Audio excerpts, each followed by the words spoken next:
수상한 공시 오늘의 첫 번째 종목은 인콘입니다. 먼저 기업 개요부터 확인해 보겠습니다. 2000년 8월에 설립돼서 2005년 12월 코스닥 시장에 상장했습니다. 주 사업은 DVR 등의 영상 보안 장비 및 영상 보안 솔루션의 개발, 제조 및 판매인데요. 영상 보안 사업을 통해 축적된 하드웨어 및 소프트웨어 기술력을 기반으로 기존 CCTV 저장 장치 및 보안 카메라 제조 중심의 기업에서 솔루션을 제공하는 IoT 기반의 ICT 전문 기업으로 사업 영역을 확장하고 있습니다. 매출 포지션은 ICT 사업 부문의 98.1%, 기타 1.9%로 구분됩니다. 최근 실적도 확인해 보겠습니다. 2021년 연결 기준 매출액 564억 원, 영업 손실 34억 원, 당기 순손실 6억 8천만 원을 기록했는데요. 매출은 전년 동기 대비 11.8% 증가했고 영업 손실을 기록하면서 적자 전환했으며 당기 순손실은 82.6% 감소했습니다. 회사 측은 공공조달 플랫폼 서비스 활성화로 매출액은 증가했으나 재고자산 평가 충당금 및 매출 채권 대손 충당금 설정으로 적자 전환했다고 밝혔습니다. 네, 이렇게 인콘의 기업 개요 만나봤습니다. 대표님, 어떤 공시였나요? 네, 바로 어제였습니다. 회사 두 건의 공시가 있었는데 오늘 것까지 해서 지금 세 건이네요. 어제 것까지 해서 한 건 7월 25일 해서 최근 두 건 공시 좀 같이 이어서 좀 볼 텐데요. 먼저 7월 25일자 공시 보도록 하겠습니다. 회사 전환 청구권 행사 공시입니다. 전환 사채를 주식으로 전환했다는 뜻이죠. 지금 회차 내용 보도록 하겠습니다. 회사 전환 청구권 행사 주식 수는요 193만 주입니다. 회사의 발행 주식 수 4,623만 주 대비 4.1%에 해당되는 수치입니다. 하단 내용 보도록 하겠습니다. 지금 10회차 10억 원 그리고 11회차 10억 원인데 전환가액은 1,050원 그리고 1,014원으로 상장일은 2022년 8월 9일로 예정되어 있습니다. 두 번째 공시도 이어서 보도록 하겠습니다. 바로 어제였습니다. 회사 전환 청구권 행사 공시가 있었는데 986만 주의 전환 청구권 행사 신청이 있었습니다. 이게 최근 발행 주식수의 20.47%에 해당되는 수치고요. 하단 내용을 보면 11회차 100억 원, 전환가액은 1,014원인데 역시 8월 9일 상장 예정일입니다. 지금 100억 원의 전환 사채, 전환 청구를 모두 이뤄냈기 때문에 회사는 지금 미 전환 사채 잔액인 110억 원을 모두 전환함으로써 회사가 보유한 전환 사채 모두를 전환 청구 행사를 했다라고 판단되는 공시입니다. 네, 인콘의 전환 청구권 행사 공시였습니다. 최근 인콘은 미국 자회사의 나스닥 상장 추진 소식에 이틀 연속 상한가를 기록하기도 했습니다. 자회사인 자이버사가 나스닥에 상장한 회사와 합병을 추진한다고 하던데요.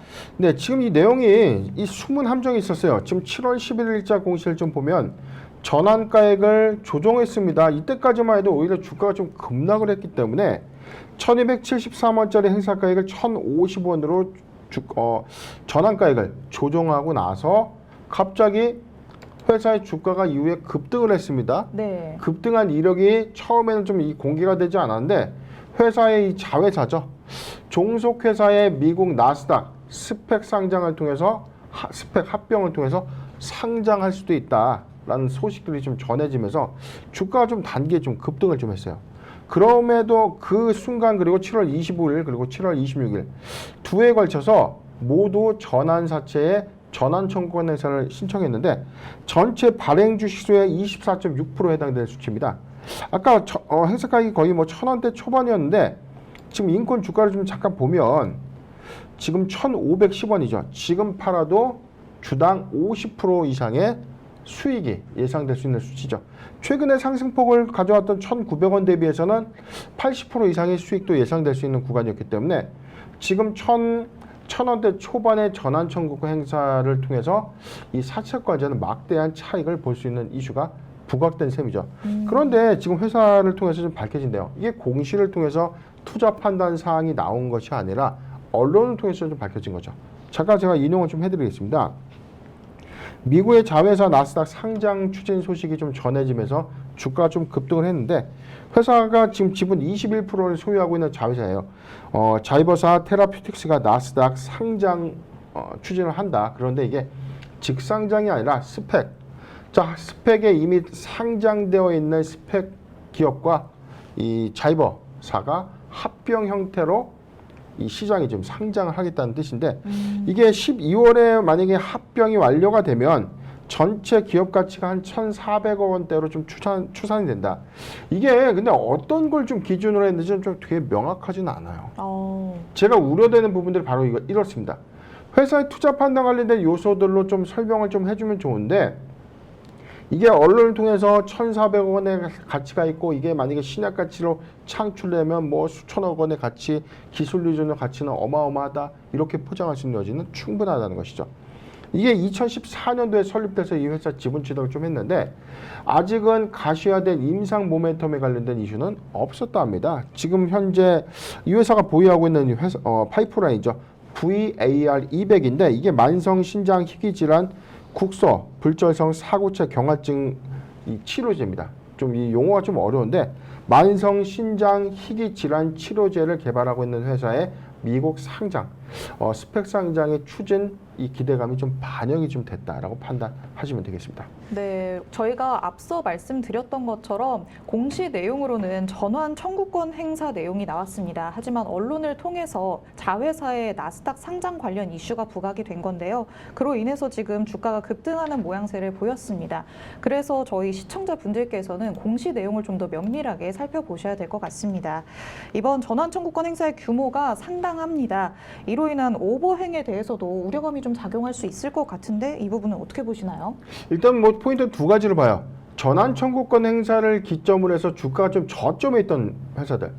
그러니까 통상 이렇게 보시면 됩니다. 주가가 만약에 1,000원이에요. 네. 1,000원대 형성되어 있는데 이 전환사채 전환가액은 뭐 1,100원에서 뭐 1,100원 초반. 뭐 그렇게 크게 지금 전환 차익이 이 시장에 뭐 크게 영향을 줄 수 있는 구간이 아니에요. 네. 즉 전환 차익이 그렇게 실익이 좀 없는 구간에 대규모 전환 청구를 하는 회사들 또는 이게 주가 대비 뭐 전환가액이 그렇게 높지 않은데 전환사채가 좀 재매각되는 케이스, 그게 뭐 콜 프리미엄이라고 해서 웃돈을 주고 인수하는 케이스, 이런 케이스들을 우리가 유심하게 좀 잘 보면 네. 통상적으로 이 저점에 있는 전환가액, 즉 현재 주가가 크게 별반 차이가 없는 전환사채의 경우에는 이게 단기적으로 인위적인 주가의 형태로 인해서 주가 급등을 합니다. 이유는 이 숨은 함정인데 전환사채를 소위 팔아먹기 위한 인위적인 주가의 흐름이 나타날 가능성이 크고요. 두 번째는 이에 따라서 재료 노출이 계속되죠. 네. 우리 신규 사업하고 무슨 사업을 하고 무슨 사업에 대한 부각을 계속해서 불을 지펴주는 것이죠. 그래서 기대감을 수반시켜서 주가가 올라갈 때 뭘 하죠? 전환 청구 행사를 해서 차익 실현하고 주가는 크게 조정받고, 이게 2020년도, 2021년도 대규모 전환 청구 행사를 했던 기업들의 이면들을 보면 뭐 이해가 좀 되실 거예요. 네. 가장 최근에 PPH가 있었죠. PPH 진단 키트 관련된 기대감을 부각시켜서 막대한 전환사채 팔아먹은 이력이 있고요. 시스웍도 마찬가지. 그리고 엑세스바이오도 어마어마한 이 시세 차익을 남기고 모두 전환사채 팔아먹었습니다. 모두 다 고가에 팔아먹었는데 이게 사실적인 기반을 통해서 실제 퍼포먼스를 냈던, 실적을 수반하고 돈을 벌었던 기업들도 주가가 크게 조정받는데 오히려 대부분의 70-80% 이상은 저는 이렇게 봅니다. 기대감 수반 이후에 그 사업이 제대로 진척된 케이스가 없다. 이런 관점에서 인콘도 자회사의 나스닥 상장 기대감에 대해서 우리가 좀 면밀하게 좀 판단을 해봐야 돼요. 이게 회사 인콘의 가치를 얼마만큼 이 다르게 바뀔 것인지에 대한 어떤 여파를 좀 우리가 고려해봐야 되는데 지금 20.4%죠. 지금 전환 청구권 내역을 보면 20.47% 그리고 아까 4.6%대였죠. 이건데 지금 4.19포인트. 전체 24.6%에 해당되는 수치입니다. 이 부분이 시장에 단기에 유통이 된다면 어떻게 될까요? 주가 가치가 크게 희석될 수밖에 없고 네. 이들은 1,000원, 15원 이상에서 주식을 팔면 모두 다 이익이죠. 그래서 이런 기대감, 미국의 자회사 나스닥 상장 기대감을 갖고 이걸 한번 사보면 좀 괜찮을 텐데, 네. 주가 좀 갑자기 막 뜨니까 조급해서 매수를 하려고 합니다. 그러면 큰일 나는 겁니다. 전환 청구 물량에 소위 말하는 물량바지가 될 가능성이 크기 때문에 이런 오버행 이슈가 눈에 확연하게 띄는 그런 종목들은 내가 저점에 매수하지 못했다면 피하는 게 상책이죠. 만약에 내가 900원, 800원대 주식을 매수했다면 가져가도 괜찮은 구간인데 네. 어정쩡하게 지금 뭐 1000원대 초반 또는 지금 현재 주가 구간이죠. 뭐 1,300원, 1,400원에 매수했다면 이러한 시장의 물량이 유통된 시점에 비중을 줄이거나 익절 내지 비중 축소가 좀 답이다. 언제? 자, 여기 힌트가 나와 있습니다. 8월 9일이죠. 상장 예정일은 8월 9일인데 대부분 투자자분들 8월 9일 날 물량 나오니까 8월 9일까지는 뭐 지고 뭐 가도 괜찮아 이렇게 생각하는데 네. 권리 공매도가 있습니다. 이 영업일 전에 팔아먹을 수가 있다. 언제? 8월 5일에 물량 나올 수 있다. 즉 내가 오버행 이슈가 두렵다면 8월 5일 이전, 즉 8월 4일까지는 주식의 비중을 줄이거나 정리하는 것이 맞다라고 정리를 해드리겠습니다. 네, 이렇게 이슈로 기대감을 수반해서 주가가 급등을 한 다음에 무언가가 전환 청구권 행사 등의 공시 내용이 나온다면 조금은 좀 의심스럽게 쳐다볼 필요도 있을 것 같습니다. 이렇게 인코는요, 또 미래의 ING와 판타지오 등의 실질 사주인 남궁견 회장의 행보와도 연관이 있는 것으로 나타나고 있습니다. 이 부분은 정확히 어떤 내용인가요? 네, 좀 언론을 통해서 좀 밝혀졌습니다. 지금 사실상 인콘의 지배 구조를 잠깐 볼 텐데 분기보고서 내용을 좀 보도록 할게요. 회사의 최대 주주 구성이라고 좀 봐야 되는데 회사의 최대 주주는 골드 퍼시픽입니다. 그런데 골드 퍼시픽은 최근에 이 미래아이인지와 이 판타지오의 실질적인 사주죠. 남궁견 회장이 인수한 회사가 바로 이 골드 퍼시픽과 이 인콘이죠.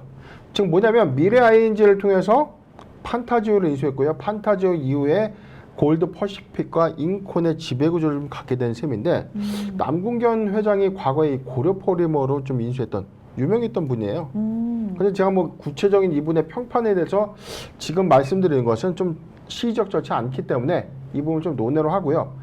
관련된 뭐 내용들 좀 있었습니다. 남궁견 회장이 지배하는 회사 포비스 TNC의 매각을 통해서 확보한 자금 400억 원으로 골드 퍼시픽과 인콘을 인수하게 된 셈인데 이 사업적 시너지가 과연 이제 뭘까? 자, 이 부분인데 오히려 이제 지배력 향상 부분에서의 주가의 어떤 원동력 상승 관점에서의 작용 효과인데 통상적으로 과거에 이런 풍문은 좀 있었어요. 남궁견 회장이 인수하는 종목들은 크게 주가 재미가 좀 없다. 오히려 상승폭의 제한 효과가 좀 크다. 자, 이게 왜 그러냐면 인수 이후에 주가가 지속적인 하락인데 주가 부양에 대한 어떤 관점 의지가 거의 없었다가 정답이었습니다. 그렇기 때문에 저도 좀 조사를 하면서 최근에 이 남궁견 회장이 인콘까지 좀 인수를 했구나 처음 알게 되긴 했지만 네. 관점에서는 지금 인콘이 지금 현재의 어떤 지배구조의 어떤 이력점, 자, 이 부분에 우리가 좀 주목을 해봐야 되는데 그렇다면 지금 회사의 120억 원 규모의 전환사채를 전환 청구해서 확보하고자 하는 목적은 상한보다는 주식 전환을 통해서 자본금을 확충하고자 하는 어떤 의지가 아니겠는가 판단을 좀 해보는데 제가 조사를 해보다가 좀 재미있는 내용이 좀 있었어요. 이 회사 현금이 상당합니다. 인코는 현금이 무려 1분기 기준 605억이 있어요. 현금성 자산 605억이면 정말 알짜입니다. 그런데 실적은 소위 뭐 그렇게 좋은 편은 아니죠. 매출액은 전년도기 소폭 감소한 85억 원, 그리고 영업이익은 손실이죠. 5억 6천만 원의 손실과 당기순 손실은 당기순이익은 67억을 좀 기록을 했는데 전체적인 외형 대비해서 회사의 어떤 가치 반영에서는 여기죠. 현금 창출 능력이 좀 상당하다. 회사가 확보한 이 현금을 통해서 공격적인 사업 시너지를 좀 할 수 있기 때문에 인코는 사업의 모멘텀 관점에서 회사가 좋다, 나쁘다를 이야기하는 것보다 1분기 지표상으로 우리가 판단을 해보면 실적의 성장치는 좀 감소하고 있지만 확보된 이 현금을 통해서 사업의 다각화 관점에서 우리가 눈여겨볼 필요는 있다. 그런데 지금은 아니다라는 것이죠. 네. 24.6%의 물량이 모두 쏟아지고 난 이후에 주가 충분하게 조정받고 난다면 인콘도 이에 따라서 확보된 자금을 통해서 가시된 신성장 사업을 추진할 가능성이 크다. 자, 이때 우리가 한 번 더 노려보는 것이 맞지 않겠는가 네. 전망해 봅니다. 지금 확보하고 있는 자금은 상당하기 때문에 뭐 눈여겨볼 필요는 있지만 그래도 여러모로 앞으로의 향방에 조금 우려스러운 부분이 있다라고 말씀을 해주십니다. 그렇다면 이 인콘의 앞으로의 대응과 또 투자 전략은 어떻게 세워야 할까요? 네, 지금 차트를 보도록 하겠습니다. 지금 오늘 5.90% 지금 하락한 1,515원의 주가 형성을 하고 있는데 이게 뭐냐면 시장도 아는 거예요. 지금 사실상 1,000원대 초반의 전환사채가 8월 9일 날 유통이 된다면 주가가 크게 조정을 받을 수 있다라고 좀 생각을 하는 거죠. 제가 자신 있게 말씀드렸던 구간이에요. 이거예요. 요 구간에 매수했다면, 자, 요 구간이죠. 800원에서 한 900원대 요 구간에 매수를 했다면은 가져가셔도 괜찮습니다. 지금 이걸 인수해서 전환 청구해 놓은 사람들이 단기간 인위적인 어떤 행태로 인해서 주가는 좀 상승할 수 있는 가능성은 좀 큰데, 우리가 일일이 장대응이 어렵고 매일매일 매매가 어려운 분들은 이런 종목을 매수해서는 안 된다는 뜻이에요. 네. 뭐냐면 추세적인 어떤 매매를 할 수가 없는 구간, 즉 급등락이 심할 것이기 때문에, 그렇다면 관망이나 매수 금지가 좀 정답이다. 보유자 관점에서 영역은, 자, 저점에서 매수했다면, 자, 요거 이렇게 좀 정리를 해드리겠습니다. 지금 보유자 관점에서 영역 1,300원이 이탈되지 않는다면 보유 의견을 제시해드리고요. 1,300원이 이탈된다면 비중을 축소하는 걸 의견 제시해드립니다. 지금 1,000원대 초반에 이 24.6%의 전환 청구 행사 물량이 8월 5일 날 유통될 수 있기 때문에, 이런 관점에서 이 자회사 나스닥 상장 기대감이 다시금 반영되면서 주가 좀 상단으로 상승해 준다면, 저는 올해 고점 상단 이상 안에서는 이 단기적인 부분으로만 좀 접근하는 것이 좀 맞겠다. 이게 절대적으로 어떤 기대감을 수반해서 오래 가져갈 수 있는 종목은 아니다라는 점 참고하셨으면 좋겠습니다. 네, 지금 소개해드린 인코는 단기적 관점으로만 봤을 때 접근하는 게 좋겠다라고 말씀을 해주셨습니다. 800원에서 900원 사이에 저점에서 매수를 하신 분들이라면 1,300원이 이탈하지 않을 경우 계속해서 보유하시는 게 좋겠다라는 의견 주셨고요. 만약에 1,300원을 이탈한다면 보유 비중을 축소해 나가는 것도 괜찮겠다라고 덧붙여 주셨습니다. 그리고 신규 매수의 관점에서는 의견을 주지 않으셨습니다. 여러분이 투자 전략 세우시는 데 도움이 되시길 바랍니다. 네, 이렇게 첫 번째 종목이었던 인콘에 대해서 만나봤습니다. 그럼 이어서 살펴볼 수상한 공시, 오늘의 두 번째 종목은 레드캡 투어입니다. 먼저 기업 개요부터 확인해 보시죠. 1992년 12월에 설립돼서 2007년 3월 코스닥 시장에 상장했습니다. 주 사업은 일반 여행 알선업, 항공운송 대리점과 관련된 여행 사업, 그리고 렌터카 사업인데요. 여행 사업 부문은 여행 알선과 항공권 위탁 판매 등의 서비스를 제공하고, 렌터카 사업 부문은 차량 대여 서비스와 중고 차량의 매매를 통해 수익을 창출합니다. 여행 알선 수입과 매표 수입의 인식은 순액 기준으로 총 거래액이 아닌 당사가 얻게 되는 수수료에 해당하는 금액만을 영업수익으로 계상하고 있습니다. 매출 포지션은 렌터카 사업 부문 94.9%, 여행 사업 부문 5.1%로 구분됩니다. 최근 실적 확인해 보겠습니다. 2021년 연결 기준 매출액 2,289억 원, 영업이익 205억 원, 당기순이익 121억 원을 기록했는데요. 매출액은 전년 동기 대비 0.2% 감소했고, 영업이익은 1.9% 증가했으며 당기순이익은 9% 증가했습니다. 네, 이렇게 레드캡 투어의 기업 개요 만나봤습니다. 대표님, 어떤 공시였나요? 네, 바로 어제였습니다. 회사 현금, 현물 배당의 결정과 연결 재무제표 기준, 영업실정, 잠정 공정공시 실적 발표를 했는데 내용 보도록 하겠습니다. 먼저 연결 재무제표 기준, 영업실적, 잠정 공정공시입니다. 2분기 실적의 예고편인데 내용을 살펴보겠습니다. 회사 2분기 매출은요 634억 원의 매출액을 기록했고요. 전년 동기 대비 6.9% 증가했습니다.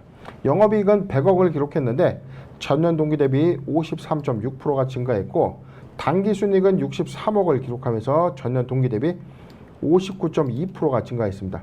여기 상단의 당해 실적 부분이 뭐냐면 4월부터 6월까지의 이 매출 실적이고요. 하단의 누계 실적은 1월부터 6월까지의 전체 누계입니다. 1월부터 6월까지 전체 반기 실적은 1,241억 원의 매출액을 기록하면서 전년 동기 대비 1%가 증가했고요. 영업이익은 213억을 기록하면서 전년 동기 대비 49.4%가 증가했습니다. 당기순이익은 135억을 기록하면서 전년 동기 대비 53.4%가 좀 증가했는데, 이 수치 반영 비율을 보면 이게 지난 2분기 대비해서의 증감 비율이 좀 더 크다, 누계치보다 크다는 것은 뭐냐면 1분기 대비해서 2분기에 실적 호조가 있었다. 지금 영업이익의 폭은 이 누계치보다 상당히 높죠. 53.6%, 그리고 단기 순이익은 59.2%를 좀 기록을 했는데 점진적인 이 코로나19 여파 이후에 업황이 회복되는 흐름들이 2분기에 반영됐다고 판단되는 공시입니다. 네, 보신 것처럼 레드캡 투어는 2분기에 호실적을 기록했습니다. 거기에 중간 배당도 시행한다라고 밝혔는데요. 최근 증권가에서는 이 레드캡 투어의 사업 전망을 굉장히 좋게 평가하고 있다죠. 네, 이 공시도 제가 좀 깜빡했는데 좀 이것도 하나 더 보도록 할게요. 회사 현금 현물 배당의 결정을 했는데 배당의 구분은 중간 배당입니다. 한 주당 배당금은 200원입니다. 시가 배당률은요 1.1%고요. 배당금 총액은 16억 4천만 원입니다. 배당 기준은 6월 30일인데 우리가 중간 배당을 받기 위해서 어떻게 해야 된다고 했죠? 6월 30일에 이 영업일 전까지 주식을 보유했다면 배당금을 받을 수 있다는 뜻입니다. 하단의 내용을 보면 시가 배당률은 주주명부 폐쇄일 2거래일 전부터 일주일간의 증권시장에서 형성된 이 최종 가격의 산술 평균이다. 즉 뭐냐면 일주일간의 산술 평균 가액 대비 배당 금액이 몇 프로에 해당되는가? 즉 1.1%의 평가 손익이 좀 예상된다라고 판단하시면 되겠고요. 배당금의 전체 총액은 858만 주에서 자기 주식 38만 6천 주를 제외한 주식수를 기준으로 산정했다라고 밝히는 공시입니다. 즉 뭐냐면 200억 원의 이 중간 배당, 반기 배당이죠. 우리는 배당은 분기 배당이 있고요, 반기 배당이 있고 그 다음에 기말 배당이라고 하는데 대부분 회사들이 기말 배당을 하고 삼성전자의 경우에는 분기당 배당도 하죠. 1분기 실적 마치고 배당하고 2분기 마치고 배당하고 지금 레드캡 투어는 살아난 업황에 힘입어서 중간 배당을 먼저 선행해서 하고요. 기말 배당도 좀 가능하지 않을까 전망이 되는 공시입니다. 아까 우리 앵커님께서 질문을 좀 주셨는데 지금 이 사업 전망 관련된 부분에서 이게 사실상 리오프닝 관련된 어떤 수혜주다. 네. 레드캡 투어 하면은 어떤 이미지가 딱 떠오르세요? 단순하게? 여행 관련 투어 하니까요. 그러니까 우리가 여행사 하면은 뭐 하나 투어도 있고 모두 투어도 있고 뭐 참 좋은 여행 뭐 등등등 있죠, 여행사가. 네. 근데 레드캡 투어도 종합 여행사 같이 보여지지만 여긴 좀 특화된 사업이 좀 다르죠. 분기 보고서 잠깐 보도록 하겠습니다. 제가 왜 사업 보고서를 좀 제대로 좀 읽으면 같은 여행 업종에 대한 어떤 이 매출 파이가 왜 다른지, 그런 어떤 유형에서의 좀 더 차이점이 있는지 명확하게 알 수 있다. 사업의 개요 내용을 보면요, 회사는 두 가지 사업 갖고 있습니다. 렌터카 사업 부분과 여행 사업 부분인데, 렌터카는 말 그대로 차량을 빌려주고 돈을 받는 행위죠. 여행 사업 부분은 여행의 알선 그리고 항공권을 대신 팔아주고요, 호텔도 알선하고 행사 기획과 이벤트 대행들을 하고 있는데, 자 주요 고객을 좀 볼게요. LG전자, LG디스플레이, LG에너지솔루션 등등 개인과 단체인데, 자 이게 뭘 의미하죠? 개인 관광객들을 타겟으로 하기보다는 기업을 타겟으로 하는 여행사다. 즉 출장 전문 여행사입니다. 네. 기업의 출장을 알선하고 출장 스케줄에 따른 항공과 호텔을 알선하고 이에 따라 출장 동선에 대한 솔루션을 제공하는 기업. 관련해서 뭐 일반 여행 상품도 있겠지만 주력은 출장, 즉 비즈니스를 좀 더 접목시키는 사업 부분이기 때문에 주요 타겟이 개별 개인보다는 이 기업이나 법인 또는 뭐 공공기관, 자치단체 등으로 이 단체성이나 이 기업을 위주로 하는 사업 부분이 좀 더 다르다는 관점입니다. 주요 제품 최근의 매출 상황들 좀 보면 회사의 최근의 매출 내용들도 있습니다. 렌터카 사업 부분에 대한 매수 내수 진작 비율이 좀 더 크죠. 지금 보면 지금 전체 매출은 94.9포인트의 매출 포지션을 좀 차지하고 있기 때문에 아직 여행업이 크게 회복된 것은 아니죠. 5.1%의 지금 비중을 보여주고 있는데, 이게 코로나19의 팬데믹이 확산됐던 지난해 시점 대비해서 소폭 증가됐지만 이게 2분기 실적 기조에 어떻게 바뀔 것인가. 자, 이게 저도 굉장히 좀 궁금해집니다.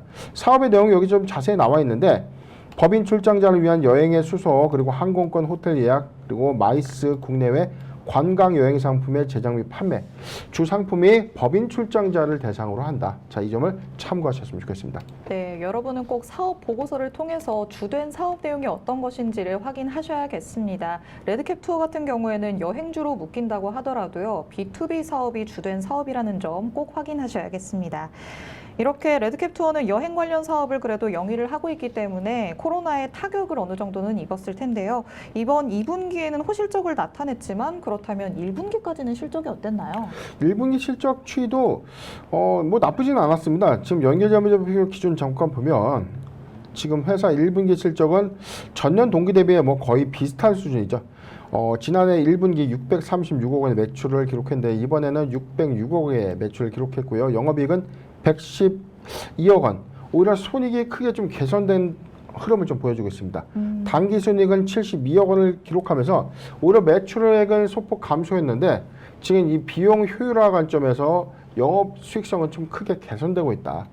제가 지금 요약재무제표 상태에서 잠깐 좀 보면 지금 매출액 비중이 이게 2022년도 지금 원래 5개년치가 좀 있긴 한데 조금 더 시간 관계상 지금 많이 다뤄드릴 수는 없는데 제가 좀 간단하게 힌트를 좀 드릴게요. 회사의 여행사의 경우에는 최근 코로나19 이전의 재무 추이를 한번 살펴보고 네. 이때 대비해서 여행업의 회복률이 어땠는지 전체 매출 비중이 어땠는지 저는 1분기에 오미크론의 확산세로 인해서 출장 여행도 상당히 좀 제한 요건이 좀 있었겠지만 네. 2분기에는 상당수 많이 회복이 있었고 3분기, 4, 4분기에는 오히려 레드캡 투어의 여행 사업 부분의 실적 회복이 좀 가파르게 선행되지 않을까. 그럼에도 불구하고 회사는 견고한 실적을 보여준 이 이유가 렌터카 사업 부분이 점진적인 어떤 호조를 좀 보여준 점. 이 점이 2분기 실적의 상승을 주도했다라고 판단해 봅니다. 네, 레드캡 투어는 또 다수의 기업들과 MOU도 체결을 하면서 이 B2B 솔루션을 확대해 나가고 있고요. 또 실시간 출장 예약 관리 앱을 출시하기도 했습니다. 그렇다면 레드캡 투어의 앞으로의 전망은 어떻게 보실까요? 네, 현재 지금 18,600원 1.64포인트 상승하고 있습니다. 지금 이게 리오프닝 관점 수혜주에서 여행주, 여행 테마주에 편입되어 있는데 이게 약간의 결이 좀 달라요. 우리가 하나투어와 모두투어처럼 이 대중을 통한 우리가 여행, 뭐 가족 단위나 개인 그 대중을 통한 여행 상품을 발굴해서 사업화라는 것보다는 레드캡 투어는 이 주사업이 거의 뭐 기업에 좀 특화되어 있는 사업 부분이다. 그럼에도 불구하고 비약적인 성장을 좀 이끌어내고 있어요. 코로나19의 이 상황임에도 불구하고 오히려 회사는 영업이익 수익성을 좀 크게 좀 제고해 나갔던 상황이었죠. 지난해 같은 경우에도 사실상 뭐 수익 관점에서도 오히려 매출액이 좀 증가됐었죠.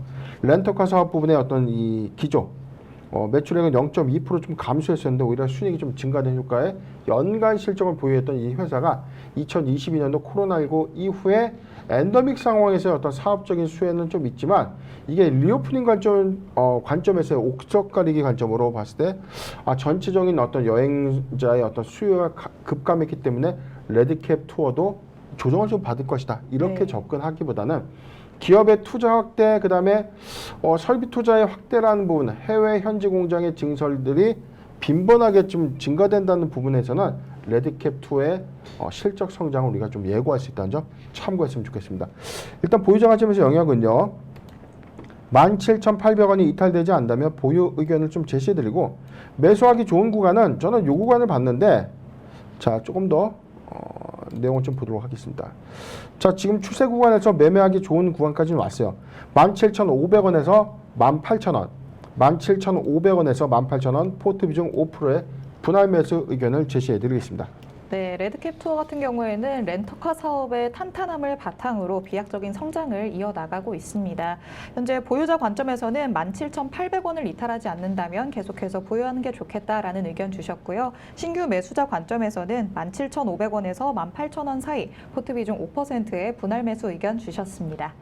네, 이렇게 오늘 레드캡 투어 또 인콘까지 두 가지 종목에 대해 살펴봤습니다. 여러분이 대표님이 말씀하신 포인트들을 투자 전략 세우시는 데에 잘 참고하셨으면 좋겠습니다.